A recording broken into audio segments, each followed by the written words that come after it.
来乡亲啊，翻头来看，昨下晡台北市是落一场雷公雨，有真侪所在出大水，其中台北市第一座公办都景的斯文休闲社体，这个地下室出现着小型的水墙。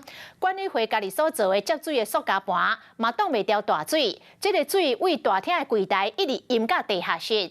厨房是真无奈，讲员工一年外来一直咧出问题，啊，见若落雨就来淹水，实在真困扰。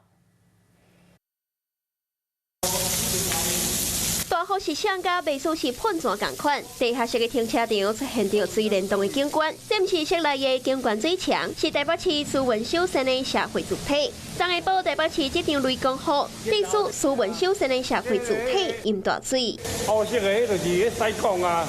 这边淹水，迄边就漏水，沿着黑色的水管是一直滴，附近也有一寡小客车停伫边啊。发家在维车主已经大声将车来刷走，因为最早就已经不是第一摆发生。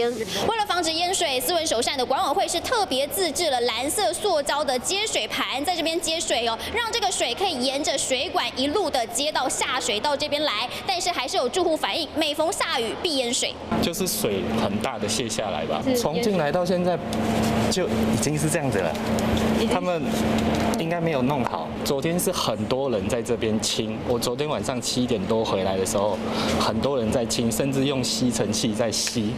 它的品质真的做得。他昨天到垃圾才知道，哇，地下室这么恐怖。住户是真无奈，因为斯文休闲是瓜市附近内第一个公办都景的社会主体，才交出一档4个月淹水的问题，就修理一档，9档油源也未修好。淹水范围一路为管委会柜台拖到中控室，所来个搁淹到地下室。管委会第一时间就紧急提沙包甲踢掉咧，要过油源是做大水。那在这边很多，然后赶快移到那边去，然后这里的包裹，然后赶快移到那边去，这样子，然后水那边整个淹了一片，然后这边也是整个一片这样。保养中、修理中不能使用，这边就有写。A 栋2、3号电梯紧急维修。偏偏啊，无米阁拄着正轨，监管团出在前的，也有明伦的社会主体。因为大雨地输电梯来告状，3台电梯是歹2台，229号住户规暗跟来当被楼梯。不管这个问题在哪一个任内发生，我们就是面对问题、解决问题，已经请都发局就涉宅所有的问题做一个全面的体检。除了爱摸清楚责任的归属，嘛爱调查工程的品质到底是唔是有疏失。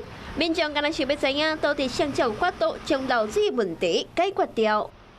Hello， 我是易景，想要抢先掌握最及时的新闻资讯吗？赶快订阅、按赞、开启小铃铛，锁定华视新闻的 YouTube 频道。